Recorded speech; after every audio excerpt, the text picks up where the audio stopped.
Reading from the Horus Heresy, Siege of Terra, The End and the Death, Volume 1, by Dan Abnett.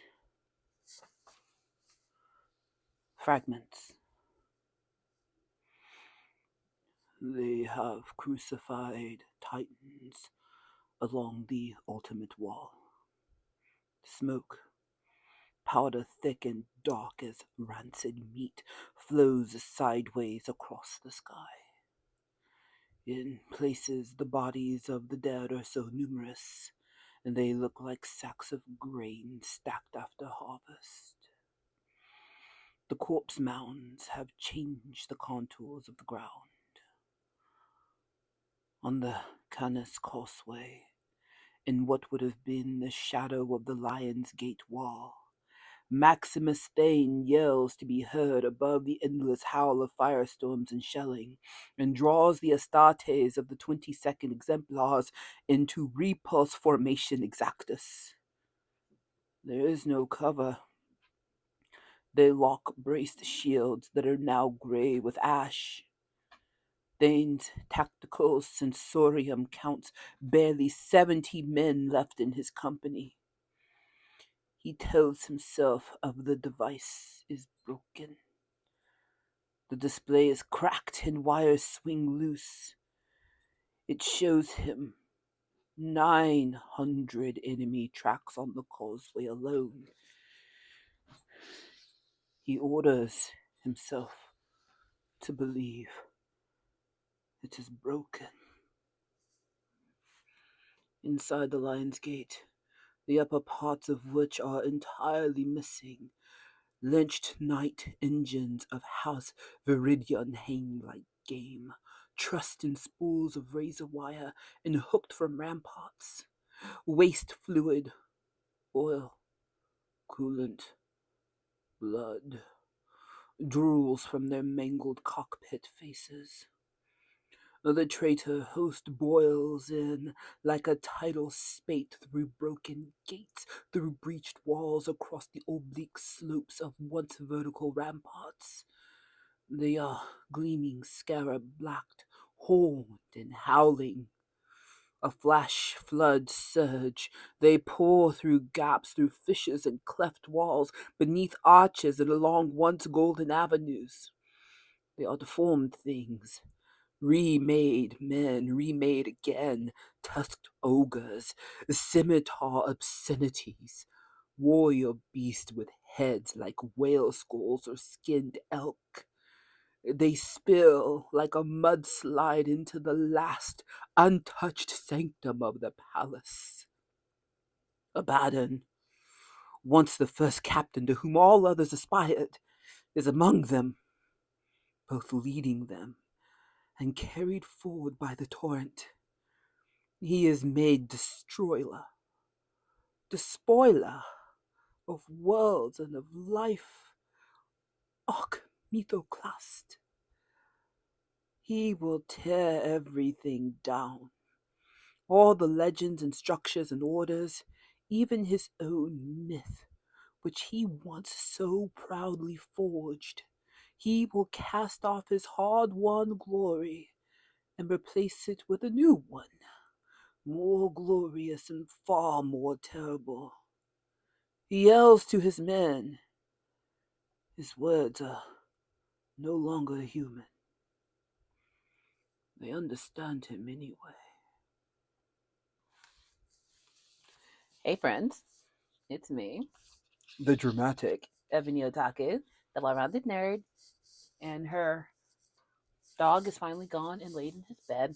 My poor Sammy has the arthritis, so him walkies are not so great anymore, and he has to take a long rest after, but we do our best.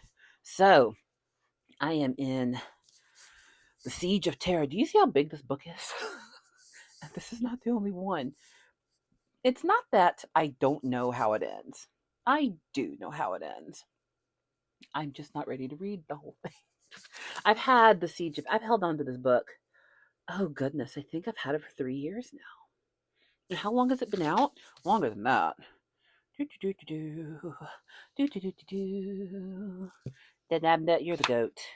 You're the greatest. Thank you for blessing us all these years with so much magnificent literature. Let's see here. Her new books. Holy cow, there were 54 books. Just in the Horus Heresy, not counting the old ones. So when did this one come out?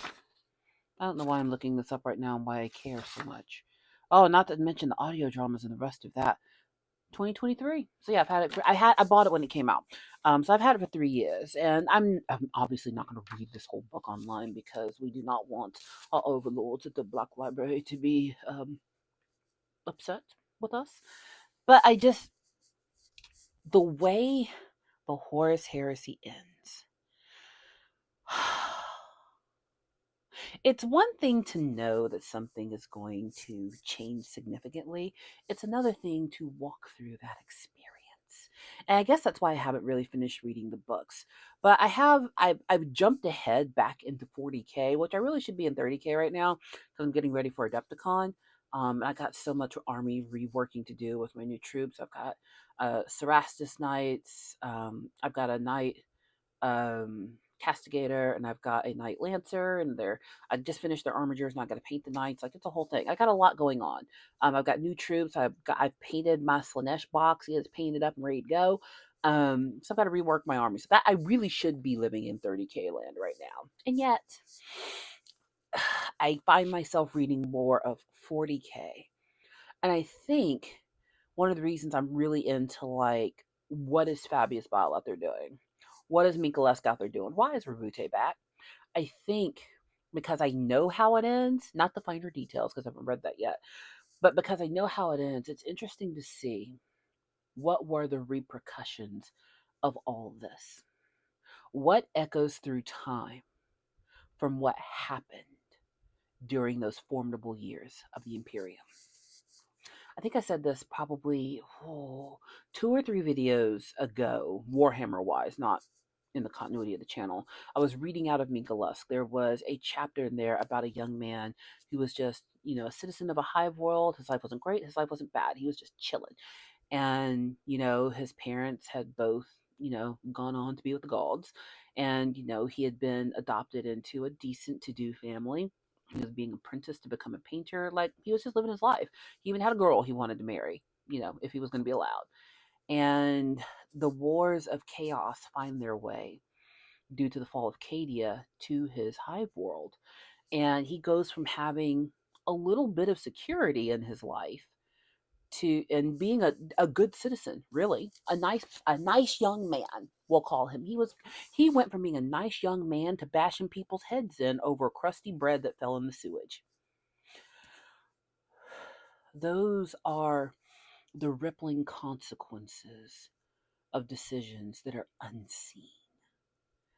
And I think that's why, especially with, and we're not going to be super topical because we don't do that on this channel. What is fiction? Say it with me. A safe way to talk about real topics without having to talk about the real topic. But this is topical right now because when conflicts happen, when wars happen, when heads of state are butting heads and making decisions, there are effects that are going to be felt not just in the moment, but years down the line based on those moments and those decisions. And let me tell you, let's back it up even from war. Let's think about it in terms of companies, in terms of large organizations that employ many, many people. There's a lot of folks out there who want the top job, to be in the C-suite or the executive level. I personally, and look, I'm corporate. She's a corporate girly. I like being a corporate girly. I have actually only ever worked for large corporations. I've worked for 4 in my lifetime. Which ones? I'm not telling you. But I'm definitely a good little corporate girl. That's what I like. I'm wired this way. We're all wired to do something. No job is greater or worse than another. We respect all professions. We all have a place in this world. But when it comes to these corporate jobs, a lot of people look at the executive positions, the C-level positions as the goal. That's where you want to get to. You want to climb, climb, climb, climb, climb.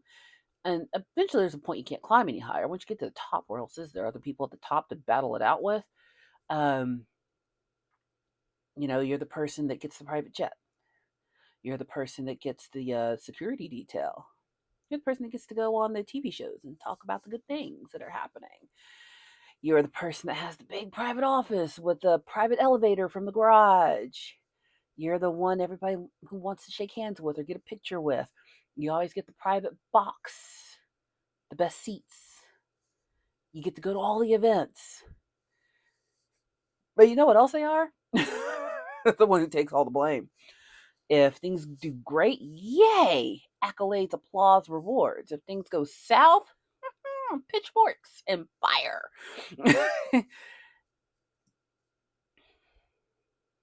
It's very much feast or famine in those roles. And I've got to observe a lot of them from afar because of my world being in corporate learning. And I've gotten to interact with a lot of really amazing leaders over the years.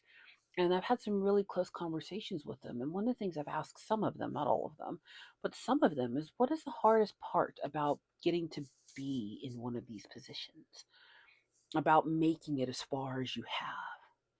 And one of them, great person, admire them completely, um, was very candid with me because I was looking, what I wanted to do with my own career. So I was out, just trying to get some advice on what to do next. And they said, if this is not what you're wired to do and you're only moving for the sake of moving, don't do it. Because these types of roles come with a level of pressure that will break most people. And if you are meeting your needs and living a life that is balanced, um, fulfilling, you're able to do and support the things that you love, the people that you love in the world that you're in, hey, it's great to have ambition. There's nothing wrong with it. But be aware that once you make it to here, a lot's going to change because it's just the nature of the beast. You're now directly responsible for the success and failure of an organization. You're the one who has to give the report of names if there's a layoff. You're the person that has to deliver the bad news. You're the person that has to proverbially crack the whip, metaphorically, crack the whip. This My retainer makes it hard to say some words. You have to crack the whip on the people. You have to have a separation that in the role I had at the time I didn't really have to worry about because being part of the learning world of an organization, we are a safe place. And I like it that way. I don't know what that was. I'm not editing it out. Probably some of the crackers I had earlier. Retainer, y'all. um, but being in the learning world, it gives us access to conversations a lot of people don't have. We get access to leaders in ways that some people never see, which lets us have really deep conversations. And they said, you're very good at what you do. Everyone who knows you and knows what you do respects you. You have a really good reputation. You have a really good name. Think about the value of that, and does what you do support you and your family versus is the reason you would want to move up just for the sake of moving up? What is your goal in wanting to matriculate? Sometimes sideways is okay. Sometimes staying where you are is okay. Everyone has to make a decision about what's best for them. And I really appreciate that leader because they really guided me to step back and look at not just what I wanted for me, but that if I say I got one of those positions, what I do and say and mandate doesn't just affect me. It has a ripple effect throughout the company. The higher you go, the wider net you cast.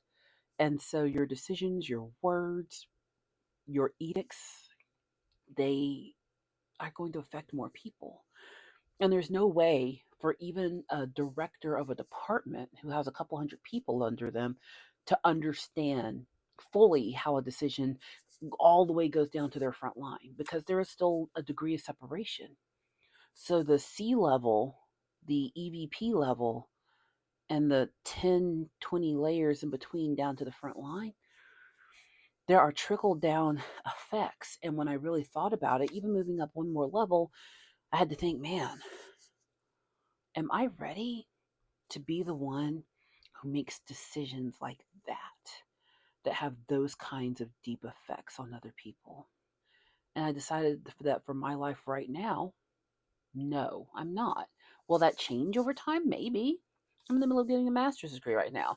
I'm focused on doing well in the job that I have, and being excellent at it and getting my degree. That's what I'm focused on. Well, my second degree. I might get another master's degree just because I like learning. It's fun for me. And why not? Um, but as I'm going through my master's work, as I'm having more conversations with people who are far more experienced than me, and then I think about things going on in the world, and I think there are so many big decisions that cast over so many people, and they will have effects in the moment and through time that can't even be counted. That young man, he was just living his life, had no idea that because the morning ball got all chaosed up 10,000 years earlier and chaosed up their Primarch and started a civil war, that his life would be directly affected by that. Do you think Erebus and Abaddon and Horus and Lorgar were thinking about the untold billions of lives they would affect with their selfishness? There's no other word for it. It's selfishness. Because they had a beef with their dad. Now look, is the emperor like all perfect and right? No. We know what the emperor is. Like, he's real and a phony at the same time. That's what's annoying about the emperor. It's like, yeah, he's as powerful as we think he is. He's also a jerk. Like, he is the cause of all his problems. And no religion, but yes, I'm also God. Anyway, that's a discussion for another video. Um, but no, they weren't thinking about that. You know who was thinking about that? Rabute. Robot. I did not know it was Rabute Yellowhead until I heard it read in one of the audiobooks. And I was like, oh, I've been saying his name wrong this whole time. Reading it wrong. Until they did the audiobooks, I didn't know it was Rabute. How do you know? That's not a name I've seen before. Rabute had the right idea. Rabute, in setting up Imperium Secundus, saw a time when there would need to be a savior of the Imperium that the Imperium never knew they needed or asked for. He considered the things his father had not considered. That there was a possibility of treachery within the ranks of the Primarchs. That they, as Primarchs, even himself, were not infallible. He admitted himself, I'm just a Primarch. I'm a dude like everybody else. My little light just went out and I don't know why. Oh, it's on an hour thing. It's fine. It'll come back on later. But he's like, I'm just a dude, like everybody else. I'm just a dude. Will this light work? Ooh, more light. I respect leaders that admit, I'm just a dude. I'm just a gal. I'm just a human, like everybody else, and we're out here humaning together. That's when I learned to rock with Rabute. When Vulcan Lives, that's when I learned to rock with Rabute. Go read Vulcan Lives. It's probably, is it my favorite? No, well, we all know Fulgrim's my favorite. But excluding Fulgrim and Angel Exterminatus, I love me some of her children. But Rabute was the leader that looked down the road, and you would think that'd be the Emperor. You would think it would be the Emperor of mankind, with all of his years of experience and living and seeing and knowing what humans were capable of and not capable of, and where we were the greatest and where we were the lowest. You'd think he'd be the one. to set a better standard, to be the one who actually could prepare a utopia for mankind. But that's not what he did. He set up a brutalist regime. That, you read about the lives of the Imperium of mankind, they're not living in utopia and bliss under the Emperor. It's hell. It's awful. I mean, Emperor forbid you become a servitor. Go read about the servitors. Terrible. That's like the one thing in Warhammer. It's like, because servitors can be anyone. Anyone. Yeah, even kids. Anyone. What they do? Oh, they're all prisoners. What did the 7-year-old do? Anyhow, but he looked forward, and the leaders I've had the most respect for have been the ones who are very forward thinking, not just for progress for the sake of progress and whatnot, but thinking, how did the decisions I make have a ripple effect? And that is so much of why conflicts in between individuals, in between groups, in between countries, why it hurts so bad. Because regardless of the reason up here, way down here, there are people who are feeling the effects of those actions, of those decisions, and they will never have a voice. No one's going to stand up for them. No one knows they're even suffering. No one knows that they're lost. Their name wasn't even recorded in their government to begin with, that they existed. So nobody knows when they're gone. I think that's what keeps me in Warhammer and really good fiction like Dune. Dune is a story of Duke of Leto II, who actually foresaw how he could use his life for the betterment of humanity and to set them on a course of freedom and true independence in the galaxy. That humans had long forgot that they were that kind of independent. How different outcomes would be. What would our world today be like if more altruistic choices had been made 100 years ago, 500 years ago, 1,000 years ago? If it wasn't always the human intention to invade, overcome, usurp, if we didn't have this need in us to take over, to subject others, to climb up and always have more than the person next to us. But if the longest lived human who knew everything about us couldn't create that kind of utopia, what chance do we have? Happy New Year. Record of interview conducted by Remembrancer Olaton.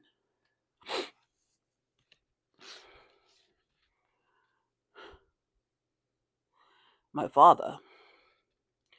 I'll tell you about my father, of course. Anything you want to know. My father, Mademoiselle Mercedes. My father once. Now, this is a famous story, but I'll tell it anyway. My father once reached a river, and he knelt down and wept. Famously wept. He. Wait, if I might suggest, let's move off the bridge. At this hour of the watch, the bridge decks of the Vengeful Spirit are a busy place. My first captain, that's Ezekiel over there, he's about to brief the Mournenval and the senior company officers. The interacts are proving to be problematic. It's unfortunate. There was a mistake born of misunderstanding. As you must appreciate, first contact protocols are complex. The meeting of two advanced civilizations inevitably involves issues of trust and comprehension. And this is not easy work, as I think you've seen. I certainly regret what's happening at the moment deeply. So let's move through here into my apartments. Yes, after you. That's better, you see. We can converse here and let ourselves think. Ezekiel can be so strident and intense. He's a briefing on the projected military operations that we are sadly now obligated to undertake. As I say, I deeply regret that it's come to this. Yes, that's correct. Military operations. Yes, there will be another war. In truth, my lady, there will always be another war. No, I don't have to be there. First Captain Abaddon is more than capable of handling the watch meeting. Yes, of course I trust him. I trust him with my life. He's my son. So, take a seat. Anyway, my father. As I was saying, this was a very, very long time ago. It's said he was known as the Elsendor or Sikander III Mechadon, I believe. He told me that, so it must be true. Anyway, he came to the river Hephaestus and crossed it and wept, for as he put it, there were no new worlds to conquer. No, I think. No, you misunderstand my point. I'm sorry. I didn't make it clearly. I agree. Conquer is a aggressive militaristic term. A frightened word, of course. The word he actually used was katakora, for he was speaking of a protoform of Eleniki there, on the banks of the Hyphenus. So we can allow for some interpretation. It was a long time ago. I was citing the story as an example of aspiration. Our aspirations define us, I believe, more than anything. Besides the Hephaestus, my father wept because at the time he felt he had accomplished all he could. His ambitions were achieved, and the revelation shook him. He was not proud or satisfied.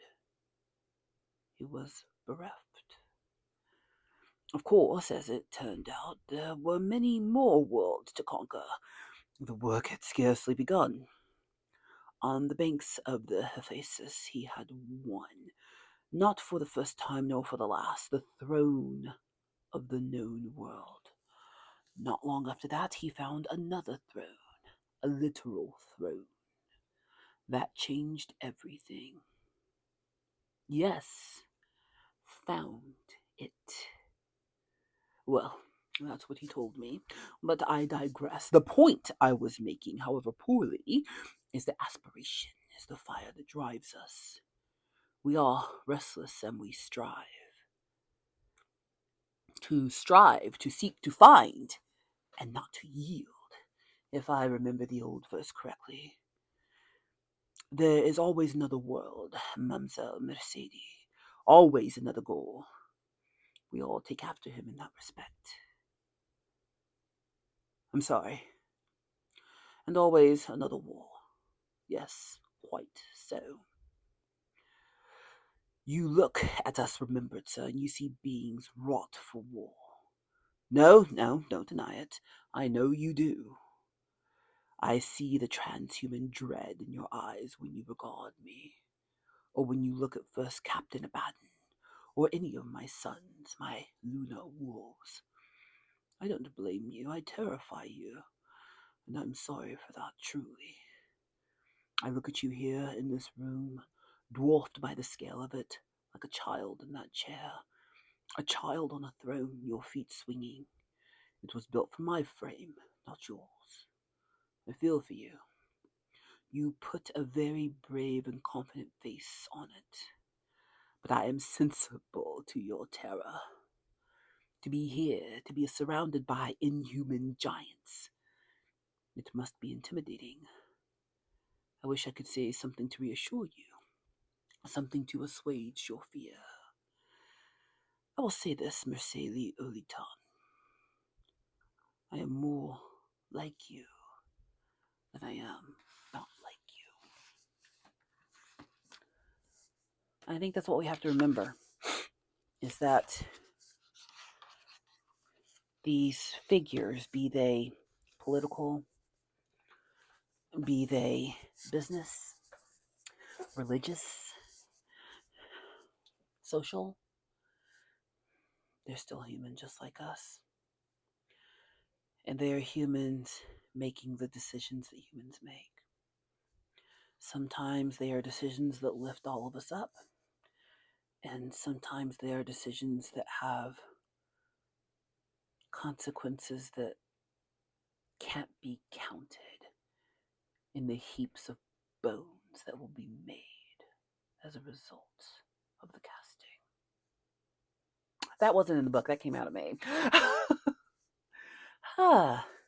It's quite the new year we've stepped into. If you need a respite from the real world, I highly recommend you pick up some good fiction. I do love reading the Warhammer, but I think I'm going to do some painting Warhammer over the next couple of weeks because I have a lot of painting to get done for Adepticon. And I think as far as reading, I might step back into books that are not Warhammer to maybe not talk about the topic of war. But this is what was on my brain today, so that's why I talked about it. I can't believe my light pooped out on me halfway through the video. That's annoying. But I hope you enjoyed that little versation. You know the drill. Like, comment, subscribe, and I'll see you in the next one.